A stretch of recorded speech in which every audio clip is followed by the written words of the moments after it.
Thank you. Happy to do so. I'm going to be talking about the institutionalization of the Quad and Quad Plus.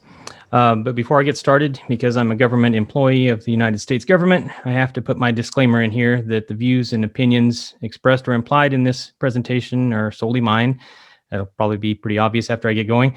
But they do not carry the official sanction of the Department of Defense, Department of the Air Force, Air Education and Training Command, Air University, or other agencies or departments of the United States government. And now that I've got that out of the way, one of the ways that I'd like to look at what's going on in the Indo-Pacific and in the Quad and Quad Plus in particular, or where we ought to be going with it, is through the DIME construct, diplomatic, informational, military, and economic. And I think others have spoken to the need to have a holistic approach to the Indo-Pacific. And I think this particular approach offers a promising way of doing so. Obviously, each of the governments involved in the Quad and the wider Quad Plus, we've got a lot of crossover and a lot of synergy then amongst each of the programs that we're promoting in those areas. As mentioned earlier, Australia's got the Pacific Step Up. India's got Act East, Neighborhood First policy, and things of that nature. Japan's got the Free and Open Indo-Pacific. And we've got a plethora of things here in the States, including our hub and spoke system of alliances in the region. And because there's a lot of synergy there, there's a lot of duplication of effort that could be streamlined if we were to institutionalize the Quad. Information-wise, same thing. We've got Australia and the United States are members of Five Eyes, the intelligence sharing and gathering organization. Japan's expressed interest in it in the past, and India would make a logical addition to that grouping as well. And this would help us then tackle some of the disinformation campaign coming out of Beijing and elsewhere. We've got military cooperation that exists already that could be deepened and streamlined. And this includes, all of the different policies that we've been talking about, the Defense Strategic Update for Australia, SAGAR, and the standing up of the Defense Space Agency and Space Force. And I think Australia is getting ready to stand up a Space Force as well. And Japan's talking about the Space Domain Mission Unit being ready to go by 2023. So these are all areas where we could, work together to cut costs, to streamline processes, and to start engaging in meaningful operation or interoperability beyond the rhetoric. Economic, much has been talked about the chances that America has missed recently in terms of RCEP and CTPP and things of that nature. But there's other things out there as well. Australia, Japan, and us working on the Blue Dot Network. India and Japan working together on the Asia-Africa Growth Corridor, things of this nature that, if we were to institutionalize the Quad, we could better coordinate our efforts and streamline processes and reduce the amount of costs that each one of us is pouring into each of these things. And I'll get to eventually talking about, how we're going to get there. But we don't want this to be just a military organization. Another treaty out there that it's often been said that it's going to be a NATO in the Indo-Pacific, and it doesn't have to be. But at the same time, it does need to be a component of it. I don't know that others agree with me, but I haven't seen anything in China's behavior of recent to give us any reason to believe that Xi plans to change the belligerent nature that China's been displaying over the last couple of years. And two, if we look towards what kind of major weapon systems are going to be around in 2030 to 2040, and obviously I'm going to focus a little bit on the military because that's where I'm from. We have to worry a little bit about the amount of money that China is pouring into its military and what exactly it is that they're hoping to do with that. For example, a recent article that was published in our journal by Justin Deal had to deal with comparing. One of the things it did was compare some the platforms. And so if you look at our fifth generation fighters, by 2030 to 2040 timeframe, we're going to be looking at, that's the one area that the Quad would have a distinct advantage over of China. China to have about 200 probably, and we'd have about 1,500. But if you look at bombers, altogether, we'd have 88, they'd have 150 to 172, almost double what we've got. Major surface combatants, we'd have 166, they'd have 150, almost on parity there. Submarines, we'd have 83, they'd have 70. Aircraft carriers, we'd have 8, they'd have 2, and that's with only 2 of the Quad countries having aircraft carriers at that time.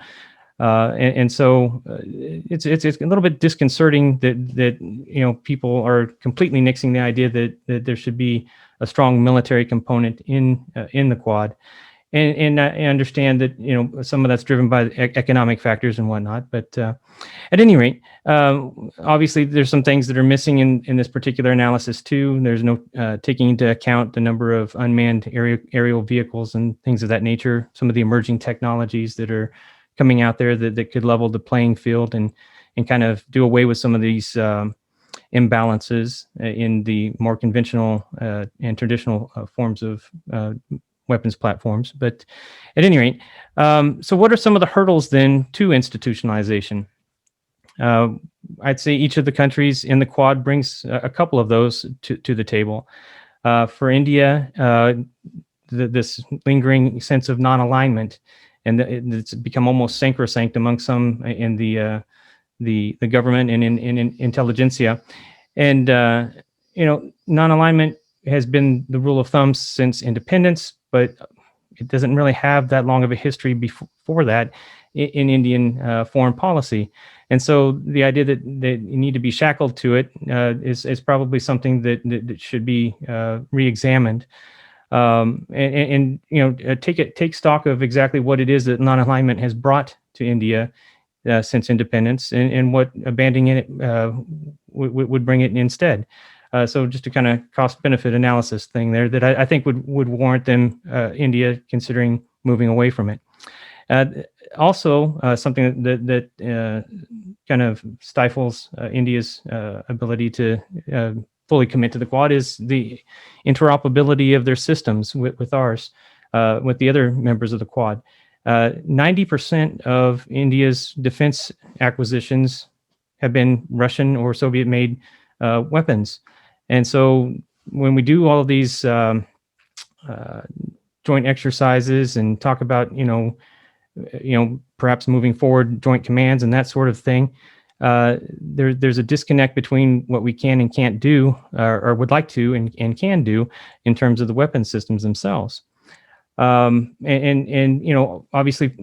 part of the reason that India has that is because we didn't provide them with the technology to make things domestically with Western systems, and Russia was willing to do that. So I fully recognize the fact that it's not entirely New Delhi's fault for that, but we could turn that around and maybe provide that assistance if we were to institutionalize. For Japan, I would say the pacifist nature of the Constitution presents a hurdle similar to the non-alignment of India, with a large segment of the society not wishing to do away with that and become entangled in a military, or an alliance that has anything to do with the military, if you will. And then, of course, the demographics, which Sato-san had mentioned earlier. Japan's getting older, and Japan's immigration policy is not very liberal in terms of letting others come in from outside. And these are people who could serve in the military in ways that they do in other countries. But that's not the case right now. From Australia, I would say, anemic platforms. If you go back to what I was talking about before, Look, Australia's got no bombers, and they've got no aircraft carriers. So what exactly do they bring to the table in terms of the military side of the house? Obviously, they bring a lot in terms of diplomacy. They bring a lot in terms of information sharing and a lot in terms of economics, but the military component's a little bit lighter there. And then the dependency of the economy on China. But as Professor Blaxland pointed out, they've been trying to address that by branching out since their confrontation with Australia and trying to diversify their economic balance. And that's a good thing. And then with the United States, and this too has somewhat been addressed, inconsistent diplomacy and trust issues. How can you trust that we're going to continue to pour any interest into the Indo-Pacific? And I would say, Trump actually showed more interest in the Indo-Pacific than what he's sometimes given credit for. And I think the fact that we're in Quad 2.0, or some would say 3.0, is illustrative of that. And I would also say that the current administration provides some lip service and created a nice fancy new office for it, but what have they actually done so far? And a lot of the people that are in those positions and filling those new offices are the same people who helped orchestrate the pivot to Asia under the Obama administration that never really materialized. And so these are some of the issues that we have to overcome if we're to sell this idea that we're going to institutionalize the Quad. So what are some of the desired end states? Create a mutual, I would say a holistic treaty that has some defense built into it. Something akin to the defunct SEATO, Southeast Asia Treaty Organization, that invites all like-minded nations of the Indo-Pacific to safeguard the security and prosperity of the region against any aggressors, and whether they be state or non-state, and streamlines development programs to avoid redundancy and ensure transparency. And also to reify the definition of the Indo-Pacific to include all the subregions of the region. And I say this because, just as Professor Blaxland mentioned earlier, that Australia had a blind spot for a particular portion of the region at a certain time. I'd say that we still have a pretty big blind spot when it comes to the Indian Oceans side of the equation as well. We changed the name to Indo-Pacific Command, but if you look at what Indo-Pacific Command's actually over, what its theater actually is, it ends at the west coast of India, and that leaves a whole wide swath of the Indian Ocean and the Indo-Pacific that it belongs to somebody else's area of responsibility. And yes, they do cross pollinate and speak with one another on it and everything, but it does seem to, in some ways, truncate our policies based on this kind of division of the geography amongst the commands, and to a lesser extent the State Department. And I think then America especially needs to get on board with understanding a wider definition of it, and especially the DoD does. And so then we could create Quad institutions for tackling issues like international terrorism, cybersecurity, trafficking, and so forth, many of the issues that my colleagues have already brought up. Shift supply chains from China to India and other Indian Ocean Rim Association or treaty nations, incentivized by other Quad governments. Shift Indian defense acquisitions toward Western platforms through joint ventures and production, and expand Five Eyes to Japan and India to enhance intelligence and information sharing.